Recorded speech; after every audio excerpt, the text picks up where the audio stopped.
Eu sou Tereza Nogueira, mulher, mãe, delegada de polícia e mestranda em violência. Mas se você acha que eu estou aqui para falar só sobre violência, você está muito enganada. Portanto, sejam todas e todos muito bem-vindos ao podcast Chama a Delegada. Aqui nós vamos falar sobre violência doméstica familiar, que não afeta apenas as mulheres, tá? Vamos discutir casos da vida real, trazer conteúdos informativos e ajudar você a expandir a consciência. Tudo de maneira muito interativa e leve.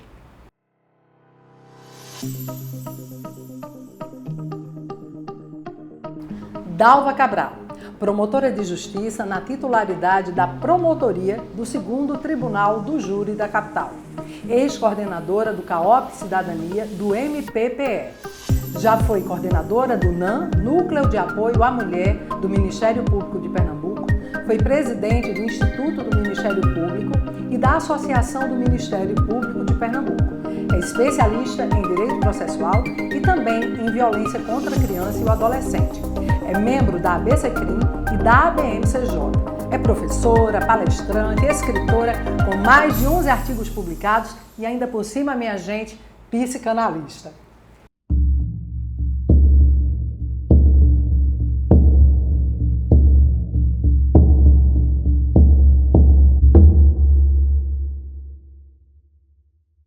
No episódio de hoje, chamado Amores que Matam, parte 2, nós vamos continuar a falar sobre violência física, mais especificamente sobre feminicídio, explorando um aspecto muito comum, mas que muitas vezes passa desapercebido: a questão do assassinato de mulheres praticado em razão da condição do sexo feminino. Vamos desconstruir o mito de que quem ama, mata, pois as estatísticas, as circunstâncias revelam, na maioria esmagadora dos casos das investigações, um sentimento perverso de dominação e posse por parte do autor do crime. Para isso, vamos dar continuidade à entrevista que começamos no nosso último episódio com essa convidada muito especial que vocês já sabem, aborda esse tema com profundidade e leveza. No episódio anterior, nós trouxemos alguns casos para contextualizar a violência física, inclusive casos que repercutiram muito na mídia e que ilustravam a realidade vivida por algumas mulheres que viveram verdadeiras tragédias. O primeiro caso foi o da atriz Daniela Pérez, que há 32 anos foi assassinada pelo ator que fazia seu par romântico numa novela e a matou com 18 tesouradas. O caso, conforme debatemos aqui, foi inspiração para a alteração de uma das maiores leis do Brasil, a Lei de Crimes Hediondos. O segundo caso que trouxemos foi o de Alzira Batista, dona de um tradicional bar aqui do Recife, o Bar do Machixe. Ela foi assassinada com 7 tiros a mando do marido, acusado de ser autor intelectual. O marido contratou um pistoleiro que simulou um latrocínio. A doutora Dalva, que está aqui com a gente novamente, atuou no caso e garantiu a condenação. Naquele momento, nós debatemos o fato de que a Alzira era uma mulher idosa e trouxemos também um contexto de mulheres adolescentes, ou seja, nenhuma das mulheres estão imunes a esse tipo de violência. O terceiro caso foi o de Patrícia Araújo. O esposo dela, o ex-esposo dela, foi acusado de matar a Patrícia, colidindo propositalmente o veículo dele contra uma árvore. A condenação foi por homicídio triplamente qualificado e também teve a atuação da nossa promotora, doutora Dalva. Portanto, se você está nos ouvindo agora, mas perdeu o episódio anterior, para tudo, dá uma pausa nesse vídeo e volta lá, assiste o nosso primeiro episódio, o parte 1 do Amores que Matam. Tenho certeza que o conteúdo vai enriquecer a sua vida. Depois você volta e continua esse bate-papo aqui conosco na parte 2 do episódio Amores que Matam. Doutora Dalva, mais uma vez, seja muito bem-vinda ao nosso podcast.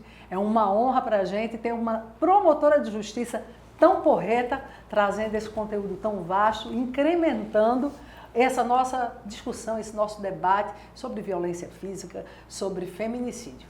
Vamos dar continuidade ao nosso bate-papo? Vamos, para minha alegria. Vamos embora. No nosso último episódio, a gente conversou, acho que nós paramos quando falamos de um caso hipotético de uma mulher chamada Rita, não foi isso? Sim, Rita. Podemos continuar a nossa provocação? Com certeza. Então vamos embora contar a história de uma mulher que eu vou chamar de Fernanda, ok? Ok. Bem, Fernanda, da mesma forma que Rita, conheceu Fred. Fred, da mesma maneira que Ricardo, era extremamente atencioso, levava a Fernanda para todos os lugares, era cuidadoso e ela acreditava que aquilo tudo era só proteção e cuidado. Também, quando resolveram morar juntos, Fred mudou completamente a sua personalidade. Se tornou controlador, se tornou extremamente compulsivo e ciumento com Fernanda. Começou com aquela mesma história de Ricardo. Não pode trabalhar, não pode estudar, não quero saber das amigas e não quero saber também de família aqui em casa. Fernanda foi cedendo, foi perdendo espaço naturalmente. Quando faltava só o trabalho, que ela fez de tudo para manter, ela já apanhava bastante. Alguns anos de relação já transcorriam ali. Um belo dia, ela apanhou tanto que quando chegou no trabalho, uma amiga que já tinha observado algumas vezes, ela com blusa de manga comprida, óculos escuros e aquele excesso de maquiagem para disfarçar as lesões corporais, chegou para ela e disse: Fernanda, você não está só. Se você estiver pronta, eu posso testemunhar em seu favor. Fernanda se empoderou naquele momento, foi para casa e disse: hoje eu vou dar um basta. Porque até aquele momento, apesar de alguns anos já terem se passado, ela não se sentia pronta porque ela sempre se sentia culpada, da mesma forma que Rita. Sempre que apanhava, ele dizia: a culpa é sua, você faz coisas erradas. O meu amor por você é tão grande que me faz perder o equilíbrio. E ela se colocava naquele lugar e se culpava pela violência que sofria. Nesse dia ela chegou em casa e disse: hoje vai ser diferente. Hoje eu vou colocar um basta a essa relação violenta. Quando chegou em casa, ela disse para o Fred: não dá mais, segue tua vida que eu sigo a minha. Fred, indignado, disse a mesma coisa que Ricardo: se você não for minha, não vai ser de mais ninguém.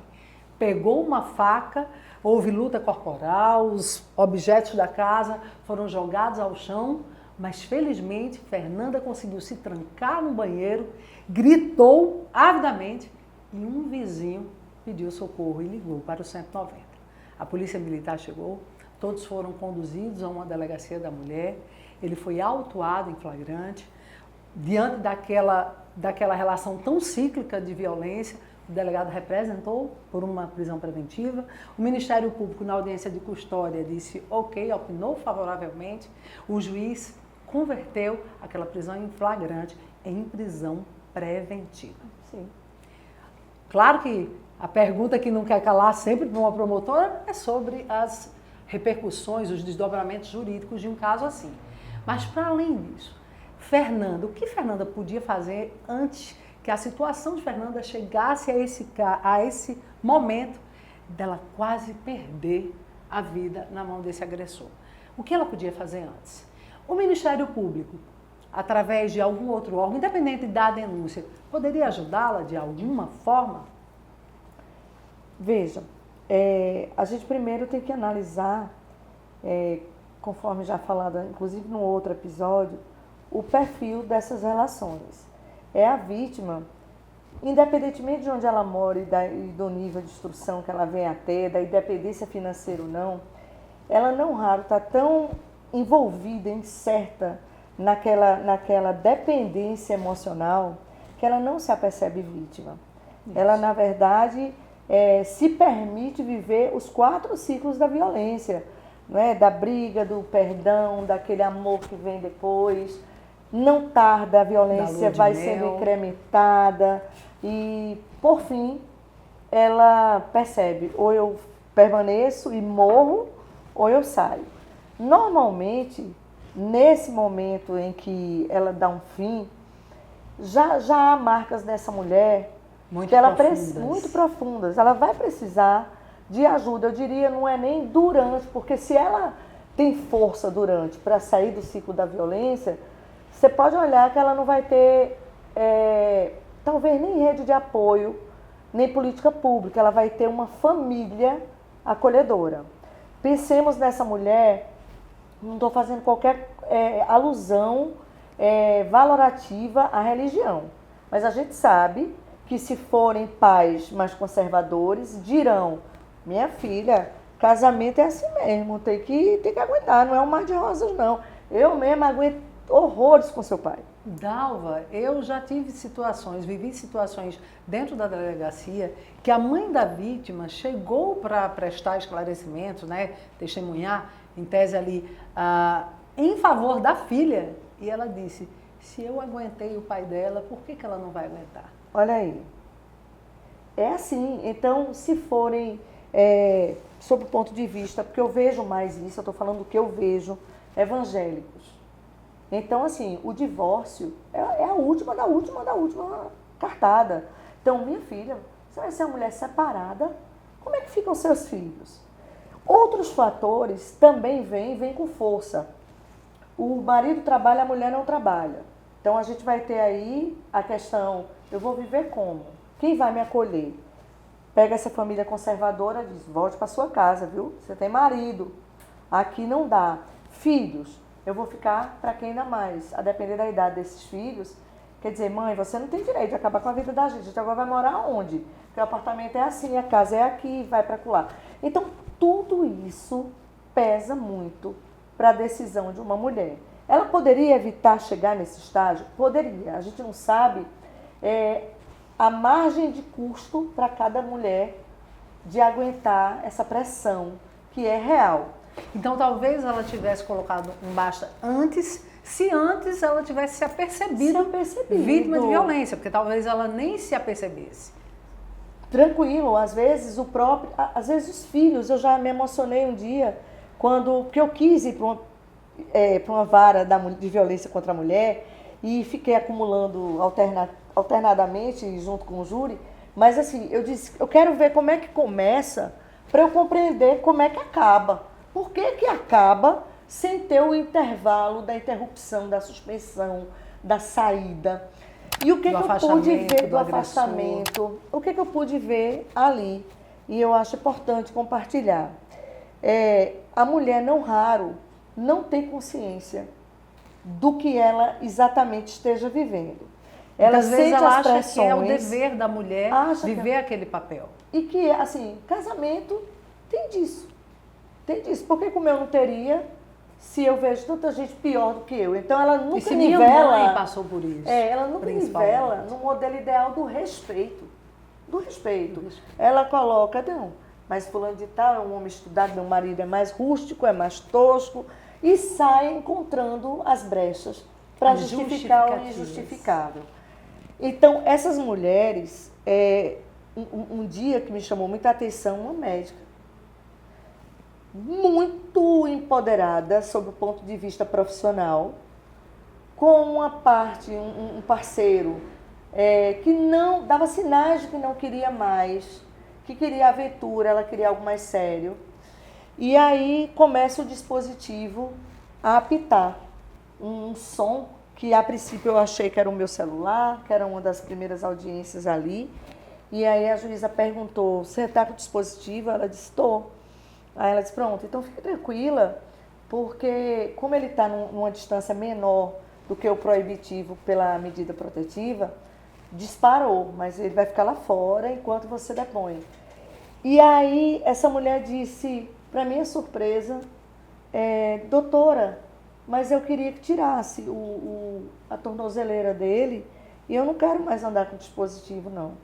Aí ela disse, mas a senhora reclamou aqui, não tem 3 meses, de que ele estava passando pela sua rua, buzinando e tudo. Ela, não, mas isso tudo passou, acabou. Eu quero... E aí foi quando me veio o start dessa minha tese. Essa mulher romantiza tanto uma eventual mudança ou o risco dele estar com um novo envolvimento, que ela prefere pagar para ver o que vai acontecer sem qualquer intervenção do sistema de justiça. Quando ele entra na sequência, depois dela pedir, a juíza diz, tá, eu vou ouvir o Ministério Público e a gente se posiciona, a sua advogada fica, agora vem ele. Ele disse, olha, ela está com passagem para Dubai, querendo que eu vá. E, na verdade, doutora, tem que botar a medida para ela. Isso me despertou uma enorme preocupação, daí nascer a tese, porque não é que essa mulher, e a gente precisa acabar com isso, essa mulher que está sendo a causadora de todo o transtorno, não. Ela não tem consciência dos riscos que corre. E aí quer tentar, como a empoderada da relação é ela, numa lua de mel, numa viagem, que não daria mais do que esses dias de paz. Mas aí ele diz, eu não quero. E a juíza muito firme diz, olha, a medida protetiva é uma ordem em favor dela, mas que quem tem que cumprir é o senhor. Então ela pode lhe chamar 1000 vezes, tirar vários bilhetes de viagem. O senhor não pode ir, porque quem está proibido de aproximar-se dela é o senhor. Aí ele disse, não, e eu tenho feito. Agora, como é que fica ela me ligando o tempo todo? Ela passa, porque aí apita, pensa que sou eu.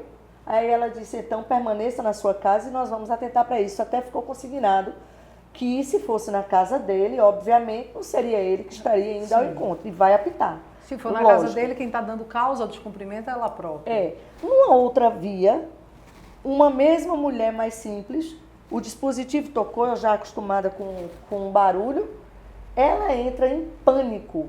A mulher entra num processo de ansiedade que asfixia, vem paramédico para a sala, para socorrer. E aí eu vi por que elas terminam no júri.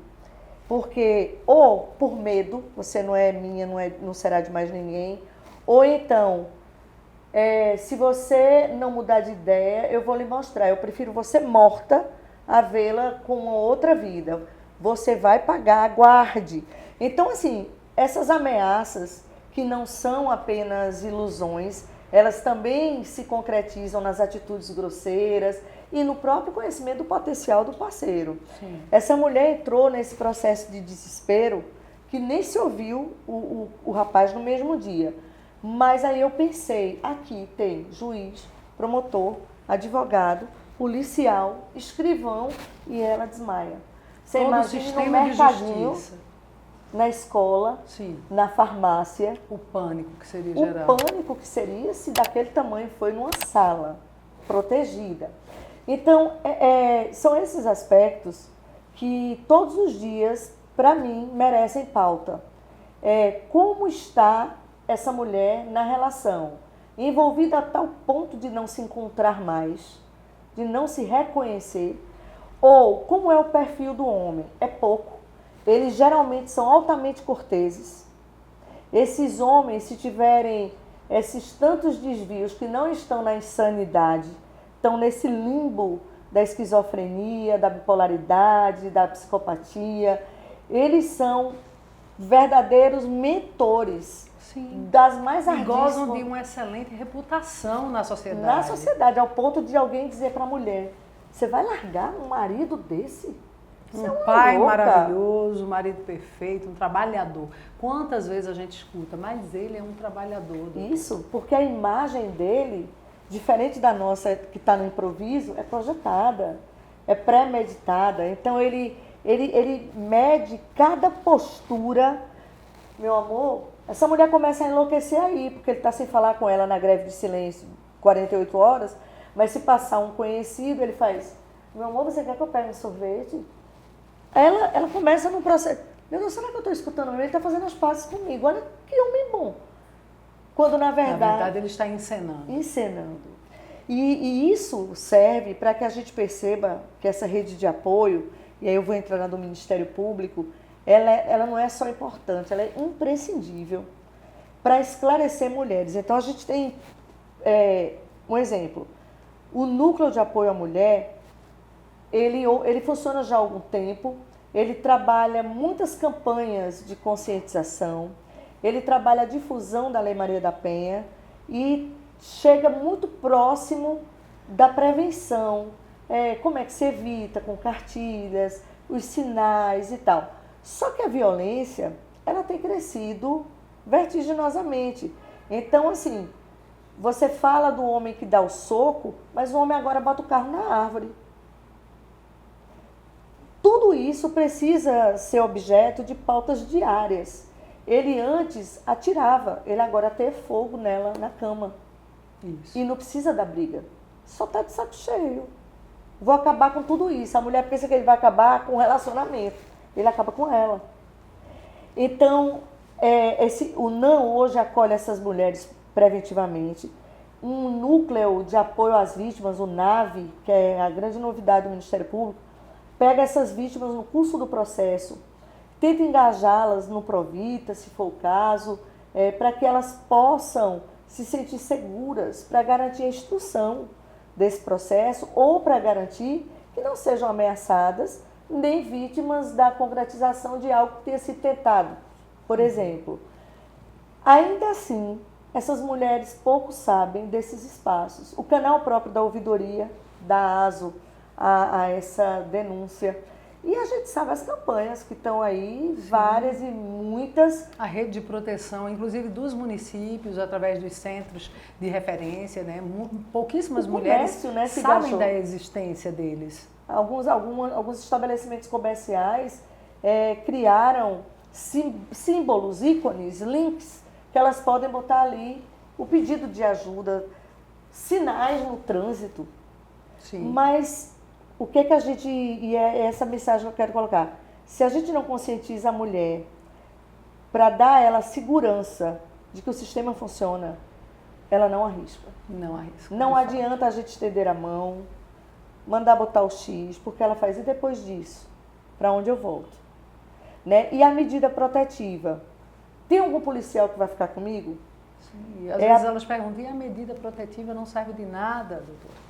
Elas não entendem o processo e aí muitas vezes culpam o sistema como um todo. Isso. Existem profissionais e profissionais, mas é tão importante esclarecer, eu acho que nesse aspecto, esse podcast tem também esse propósito, que é trazer clareza, despertar de consciência, autorresponsabilidade também, porque a mulher também precisa se enxergar Sim. como sujeita de direitos, né?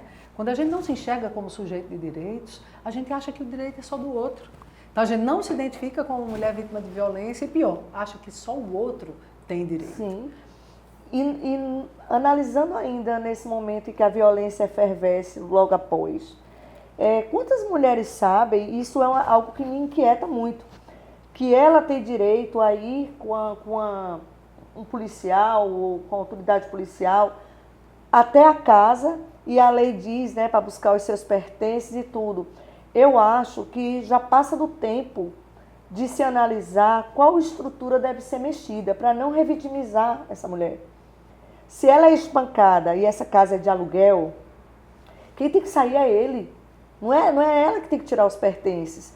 Se os filhos são menores, não se sacrificará. Mesmo que vá para uma casa de referência muito cuidadosa e tal. Mas o prejuízo para as crianças é muito grande. Muito grande, às vezes mora perto da escola. Eles que saem com a mãe, né? Pois é, a escola é próxima. Sim. O território cria uma relação de pertencimento.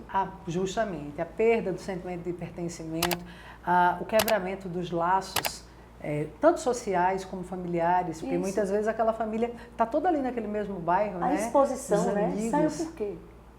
Porque fulano bateu na mãe deles e quase matou. Enfim, eu acho que já é chegada a hora de uma análise em sede de custódia mesmo, de apreciação da medida protetiva.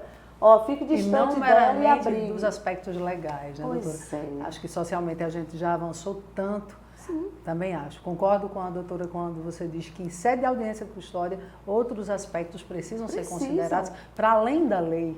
Sim.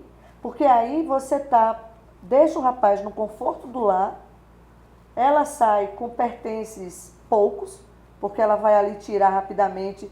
3 mudas de roupa. 3 mudas de roupa. A gente sabe que a polícia acompanha naquele momento, mas se ela precisar no outro dia de um documento, ela vai se expor sozinha a hora do assédio para voltar. Sim. E aí quando ela nega lá no processo... Não, eu estava muito nervosa, porque também eu disse tanta coisa para ele, que eu entendo ele ter perdido a cabeça, não sei o quê. É sempre assim. Sim. É no júri assim. E os filhos são também a massa da manobra dessa briga, é quem paga o boleto pior. Sim, os a filhos filiação, também né? São vítimas da violência que assistem a mãe passar. Mãe, por que a gente está saindo? Não, para seu pai não me bater. Não, quem está batendo é ele, quem tem que sair é ele. Esse espaço precisa ser preservado como lar.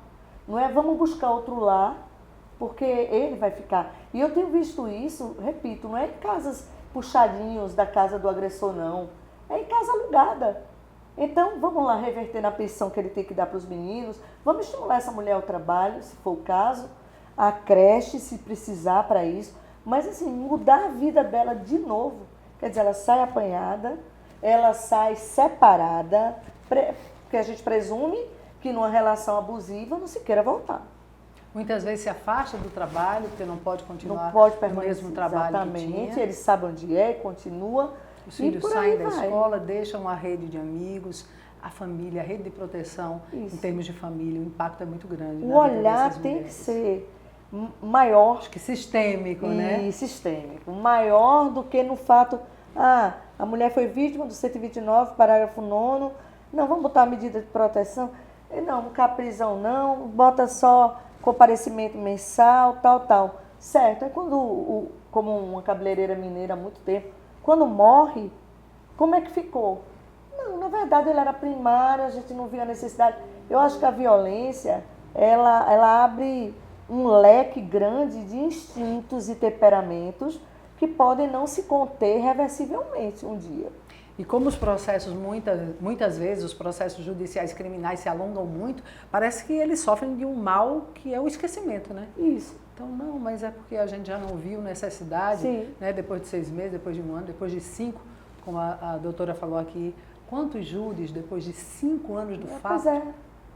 Eu agora tenho tido cuidado nos processos do júri de pedir que oficie para a vara de violência, para além das perguntas que são feitas às testemunhas, à parte, tal, para ver se há medida protetiva lá, se já houve procedimento lá. Isso tem trazido um pouco de quem é o agressor, porque ele é um cara muito simpático, ele vem com a Bíblia debaixo do braço, ele vem com abaixo assinado da comunidade que nem é doida de negar, nem a gente sabe se a comunidade existe mesmo, porque ninguém pesquisa esse CPF e tal.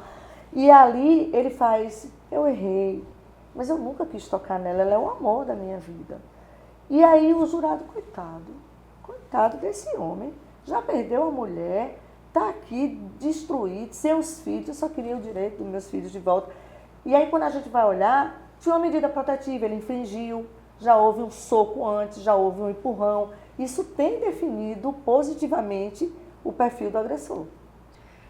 Aprofundando um pouco mais na lei do feminicídio, né, no crime de feminicídio, que se tornou um crime autônomo, felizmente, né, depois dessa longa história de tantas mulheres assassinadas por seus maridos, até porque já houve época que se matava a mulher para lavar até a honra. Sim. Felizmente, hoje a coisa mudou. Diante desse novo contexto que a gente vive hoje, da lei do feminicídio, quando a gente fala sobre feminicídio, o que caracteriza o crime de feminicídio? Como explicar as razões com relação à condição do sexo feminino? Normalmente, a gente vai ter no sujeito ativo uma pessoa machista, uma pessoa que, ainda que não seja o provedor da casa, o mantenedor das principais despesas, às vezes nem contribuinte, mas é aquele homem que coloca a mulher num segundo plano. Isso está no histórico dessa imersão que eu falo que a gente não pode deixar de fazer, pedindo muitas desculpas à família, porque além de relembrar a tragédia, precisa dizer como é que eles viviam antes. E aí, para lhe dar um exemplo claríssimo disso, a relação doméstica, não raro, está presente na maioria desses casos, em que pesa a condição da mulher, mas a relação doméstica e familiar também. Pesa. Mas um caso que me chamou a atenção, alguns bastante, mas esse especificamente era uma professora, não sei se a mídia chegou a tocar, eu digo sempre que eu gostaria que a mídia chegasse em todos os casos de mulheres periféricas, anônimas, porque é muito comum que os crimes sejam até mais feiosos, assim, sabe? Cruéis. Destruindo mama, incendiando a genitália, rostos. Desfigurando, o que mostra justamente a supremacia perversa do machismo, né, sobre a condição. O menosprezo à condição da mulher. O menosprezo, a discriminação, presente nessa forma de agir. Então, eu vou destruir justamente o que nela me incomoda. E esse caso, essa professora, dona do carro, dona da casa e dona do emprego.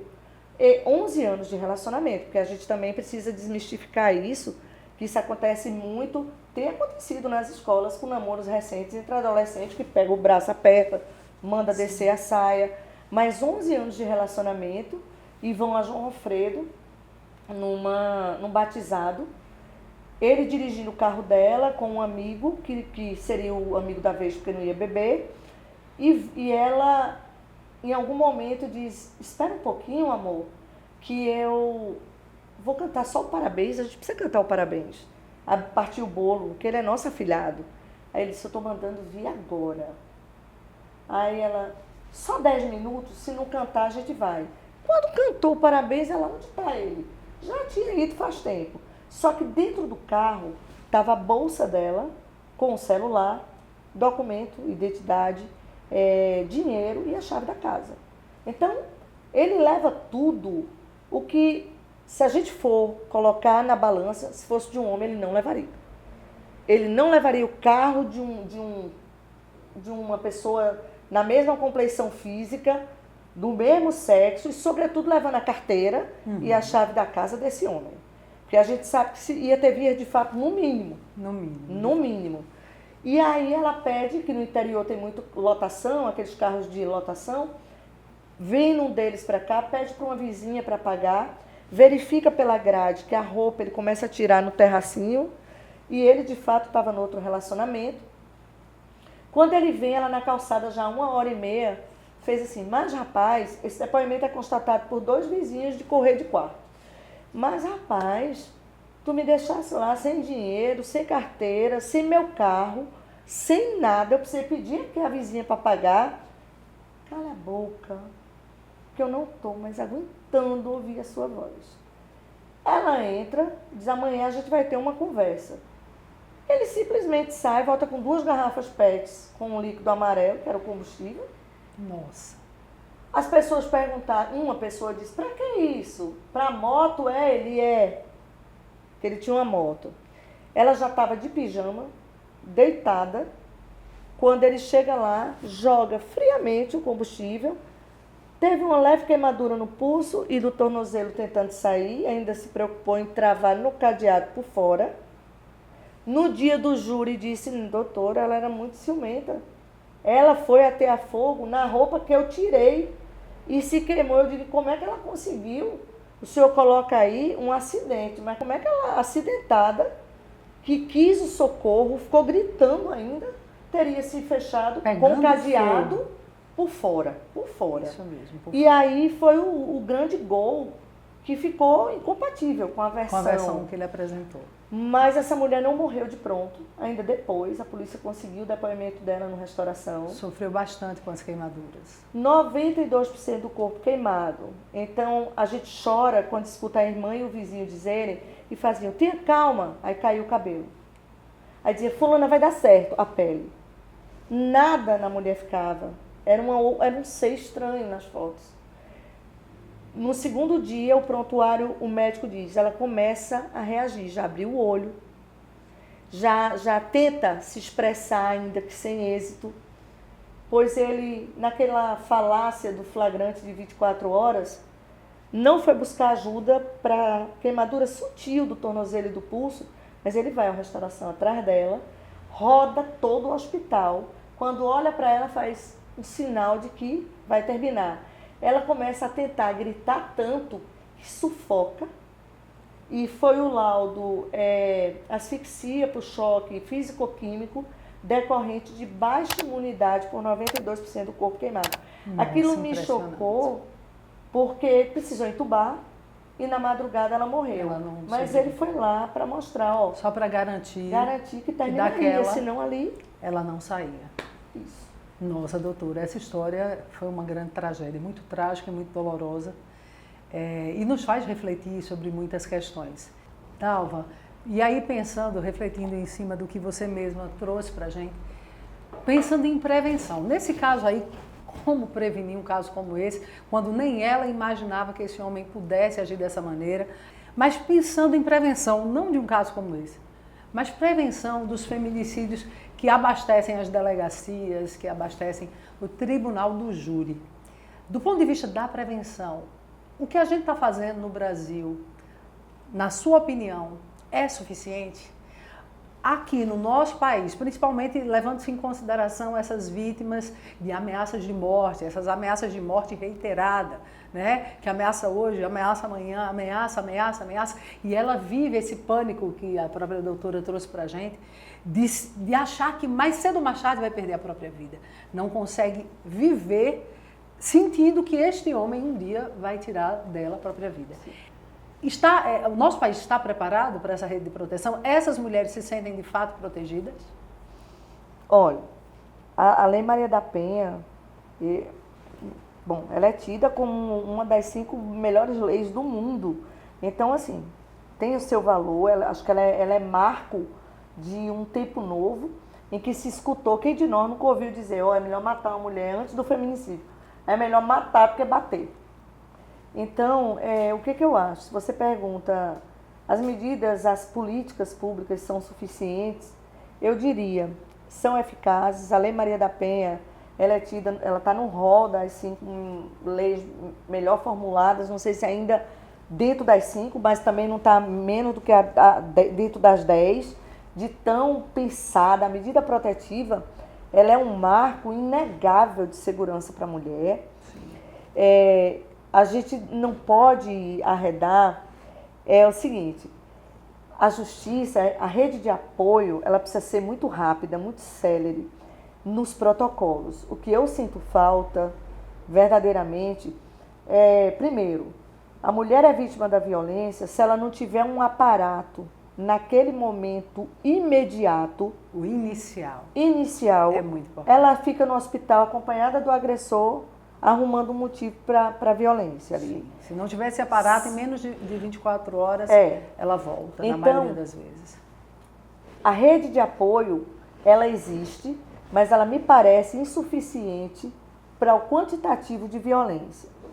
As casas de abrigamento, de referência, são ótimas, mas elas já estão lotadas, porque a violência também é crescente, e elas precisam, que agora são 24 horas, ter uma estrutura que não custe a essa mulher abandonar filho nenhum.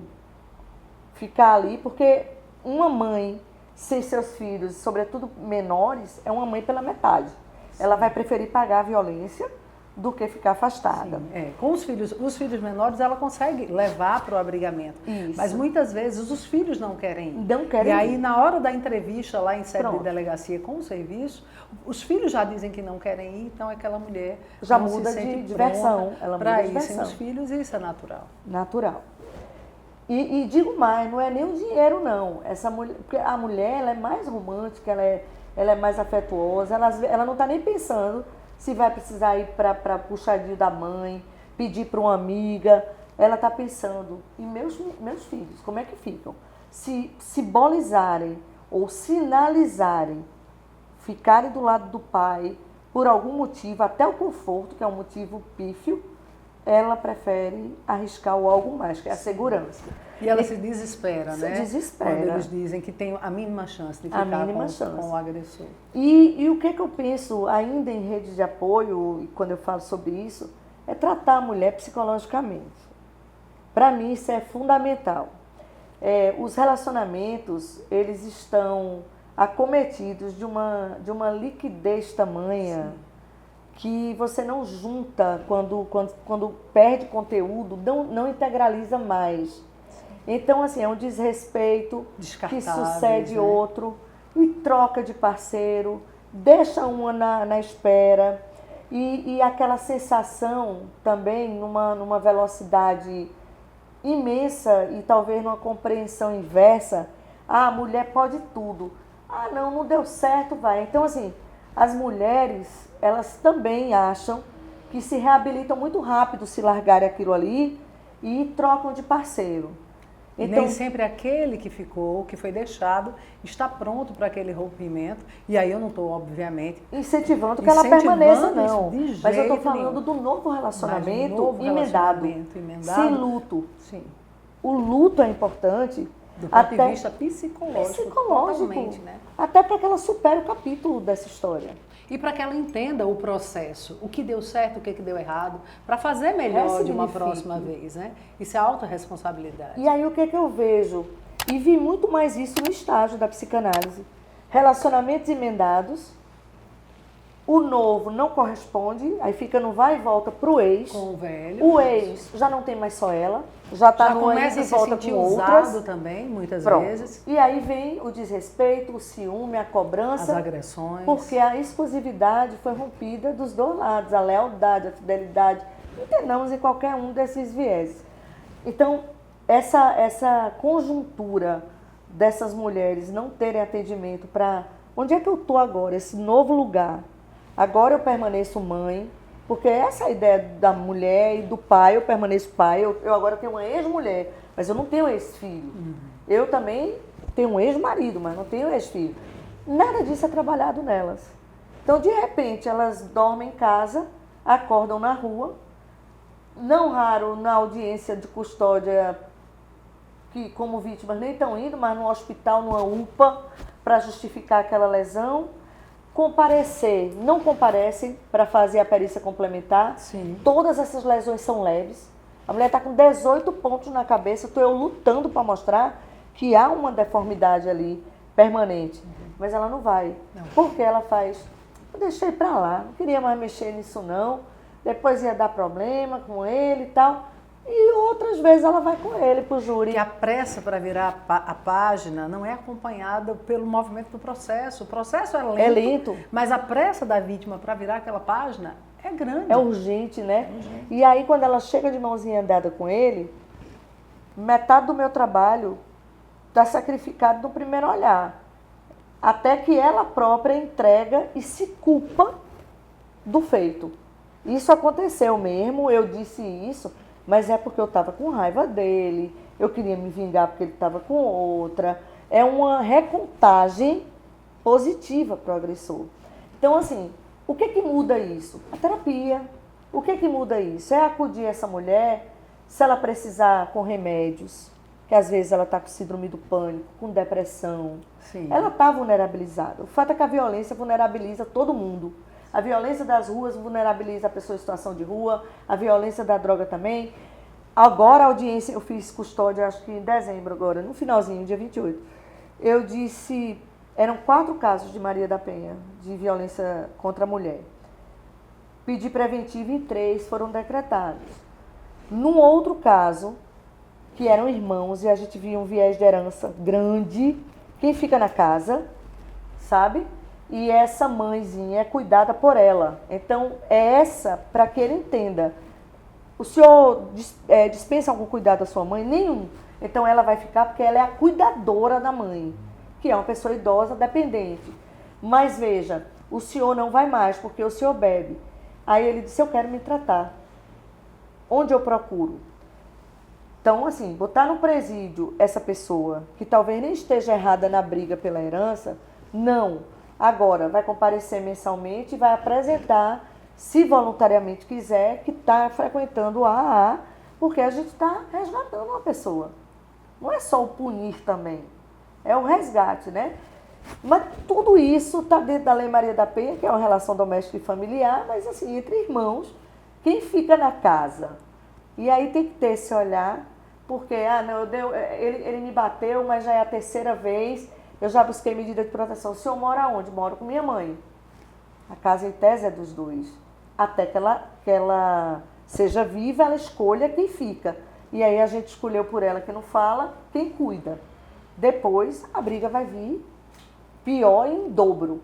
Então esses irmãos podem ser ele curado do álcool, da dependência, né? Ela trabalhada num CAPS para evitar uma morte. Sim. Isso eu penso prevenção, que a gente não tem. A gente espera o resultado.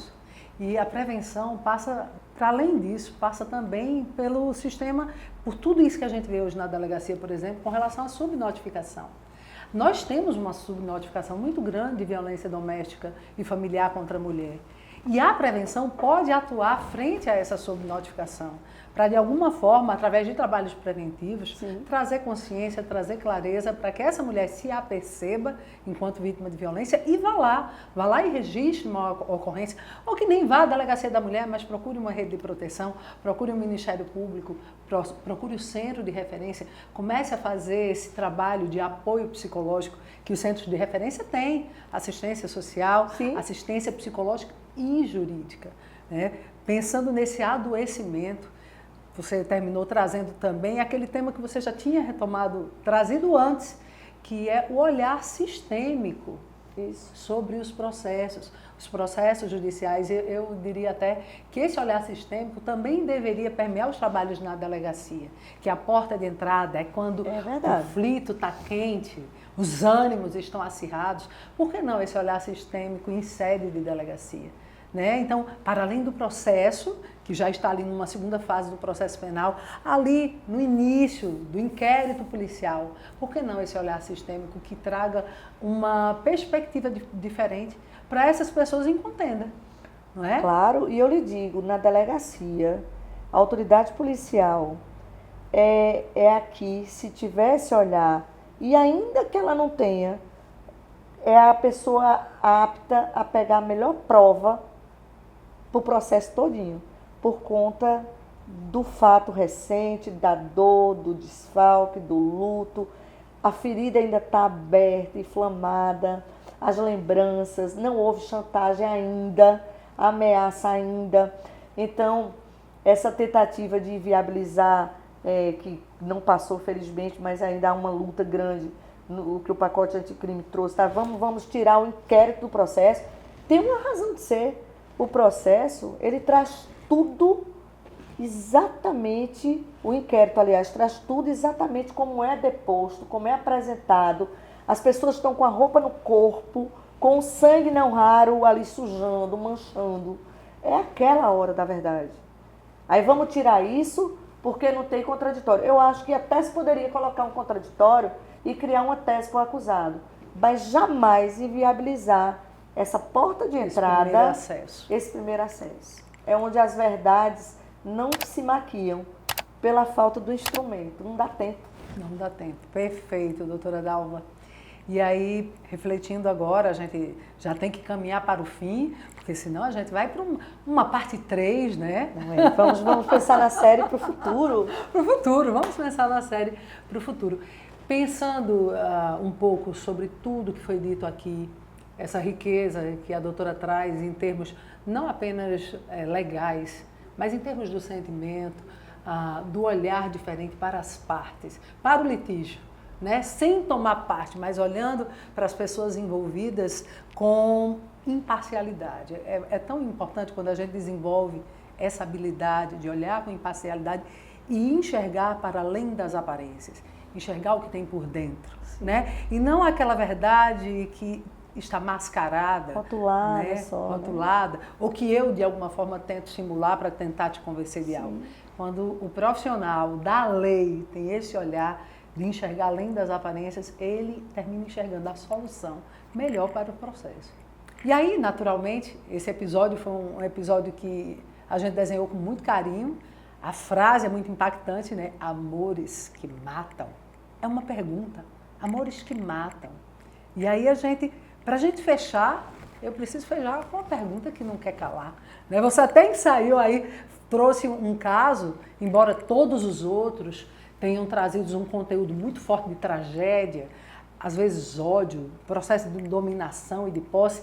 No meio de toda essa rede, você trouxe um caso que tinha uma perspectiva, que despertou um olhar completamente diferente de um homem que esquartejou a mulher e com lucidez disse: eu preciso passar por esse processo porque a liberdade me ofende. E aí, considerando esse grupo tão grande de pessoas que cometem crimes tão perversos, movidos por essa mecanicidade da dominação e da posse, e aí olhando para esse outro homem que despertou uma consciência diferente na gente, eu pergunto para a doutora: e aí? Quem ama, mata, doutora Dalva? eu vou voltar a me socorrer desse limbo onde existem os psicopatas, onde ficam os narcisistas, os esquizofrênicos, porque eles não vão dar positivo numa perícia, num incidente de sanidade, e eles também não podem ser considerados sanos, porque eles têm desvios de conduta, de personalidade. Eu até fico brincando com os juízes na vara. Gente, vocês podiam fazer uma ressonância magnética, exames mais incrementados para a gente ver essa massa branca, cinzenta, e poder dar consciência do que eles têm, porque não se cura, mas dar consciência dessa falta de empatia para que a gente possa despertar neles eu posso melhorar nisso, eu posso de repente evitar essas zonas de perigo, esses relacionamentos assim, assado. Vai solucionar? Não, vai diminuir o índice de violência, porque o psicopata, ele mata e abraça esse corpo achando que fez um bem enorme para essa mulher, porque a vida dela não tinha sentido. Vamos ter um bipolar que ele não mata, mas ele enlouquece, ele deixa uma mulher ao final do processo atravessando a rua para ser atropelada por um ônibus. Eu tenho uma vítima dessa. Então ela diz todo dia, na hora que eu acordo eu vou pensar como é que eu vou me matar. E chega no fora e desmaia, e tem crise, e pasme, foi um júri num outro processo que eu recebi enquanto cidadania lá na época.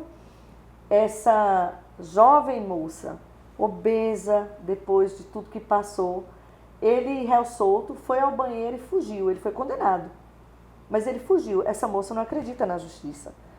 Ela acredita que ele pode estar em qualquer lugar. Ela faz, ele está me procurando, ele está me procurando. Então, se ela olhar um ônibus, se joga na frente. Já buscou droga, já buscou tudo, fica na rua vendendo pipoca. É uma moça destruída. Já liguei para Clarice, ela já foi 2, 3 vezes, aí ela abandona o tratamento, porque tudo que é voluntariado, né, precisa da consciência, que é o que eu falo aqui. Da consciência do valor do autoconhecimento, da ajuda, da importância da terapia. E ela não tem essa noção, ela já está adoecidíssima. Morrer para ela é a mesma coisa da vida que ela leva. Agora, sobre amor, se eu tivesse aqui que dizer, Amores Matam, eu acho que tem um livro que toda mulher deveria ler, Mulheres que Amam Demais. Né? Um livro bem elementar nessa área de violência contra a mulher, mas a gente vai encontrar nele um exemplo que talvez alcance melhor. Uma Heloísa, de uma novela que passou há pouco, que ela respirava o ar do marido. Então, assim, quando ele não quis mais, ela tentou não existir também, porque não fazia mais sentido viver sem ele. E aí, quando a gente parte para aí, a gente vê que não há que se comparar o amor com a violência. É incompatível, é água e óleo, não mistura. Então não adianta, eu matei porque eu amava, eu tentei matar porque eu não podia ficar sem. A gente nasce sozinho, a gente passa uma vida só.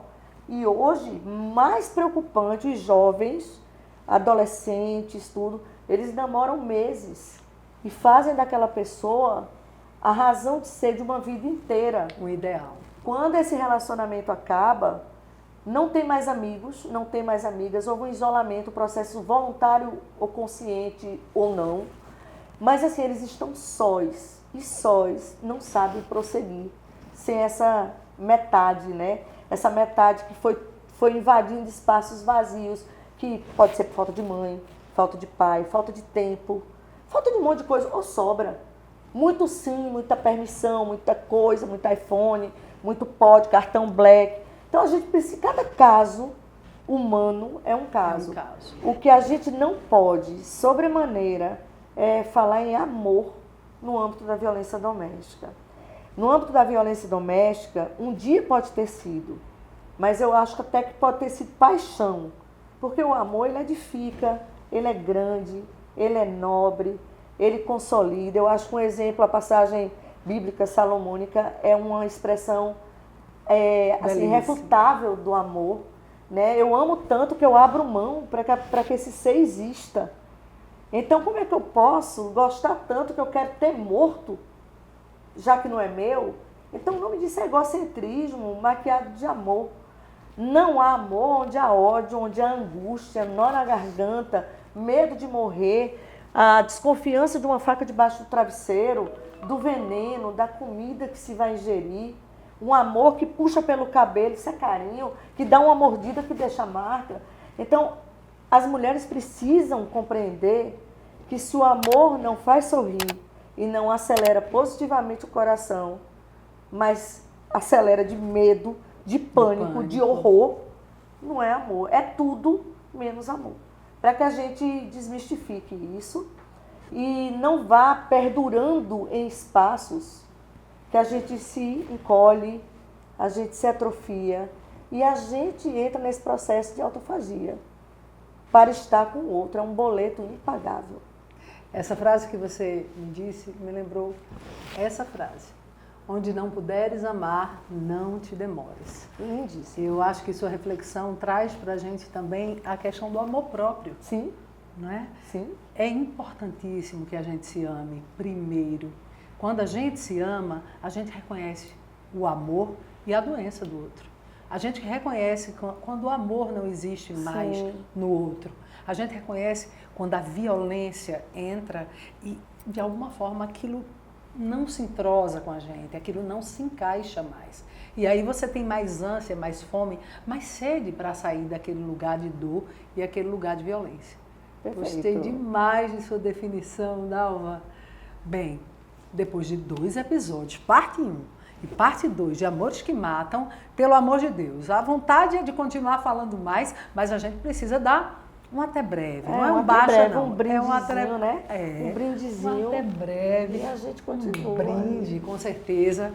Com esse brinde, que a gente tem que beber no brinde, né?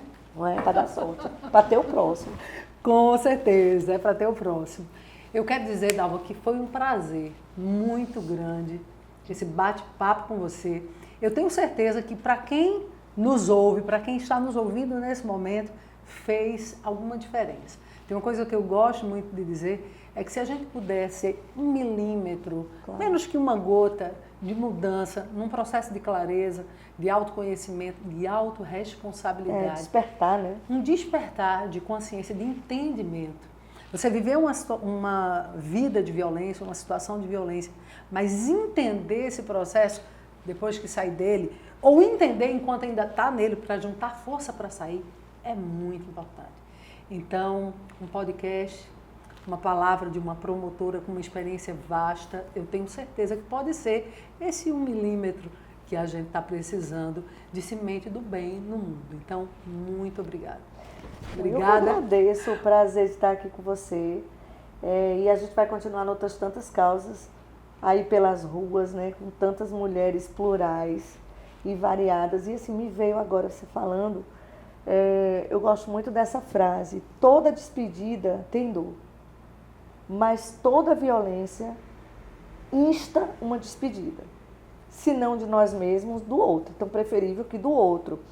Mas essa frase, que não é minha, diz assim: você precisa chorar como nunca para não chorar nunca mais.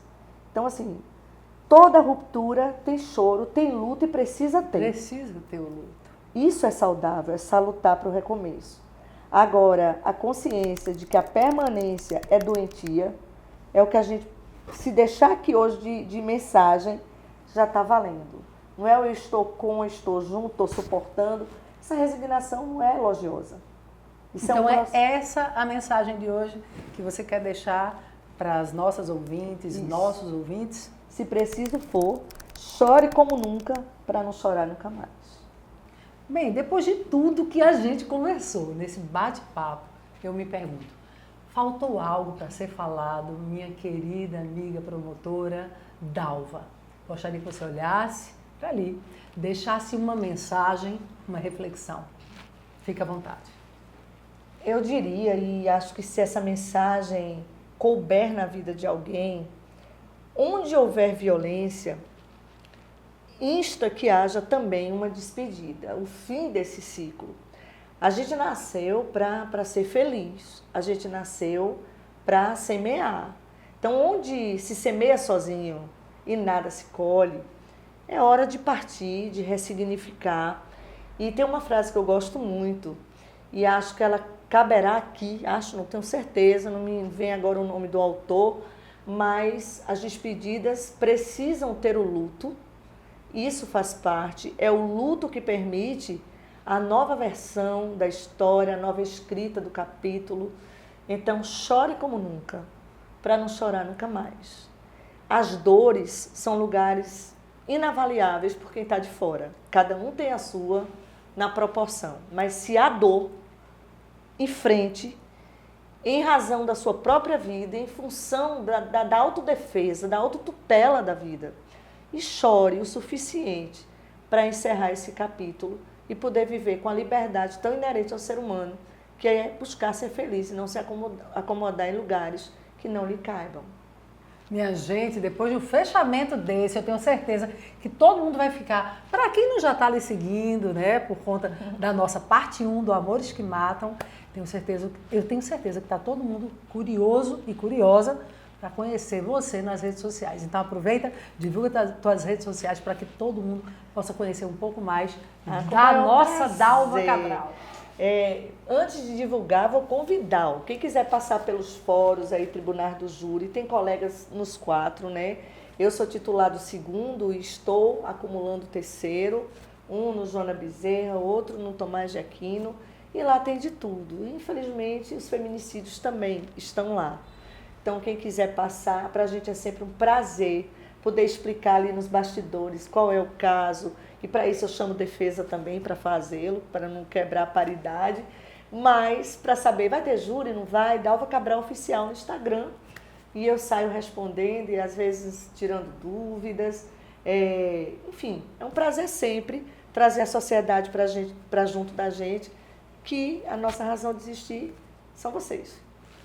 Maravilha, minha gente. Aproveita e sigam lá Dalva Cabral, nossa promotora de justiça. Bem, esse episódio teve o apoio da Astral Veículos, Partiu Entrega, Faz Contabilidade e Instituto Faneco. E a você, ouvinte, meu muito obrigada por sua participação. Eu quero dizer que você precisa ir lá, segue a gente no podcast, assina o nosso canal, compartilha com os amigos, com as amigas, com todo mundo, fica à vontade. Aproveita também e deixa aqui seus comentários, perguntas e sugestões de pautas que a gente vai ler e responder com muito carinho. E na próxima quinta, você já sabe, às 18h30 nós temos um encontro marcado, hein? Vem que eu te espero aqui no Chama a Delegada. Um cheiro grande aqui, no coração, e até o próximo episódio.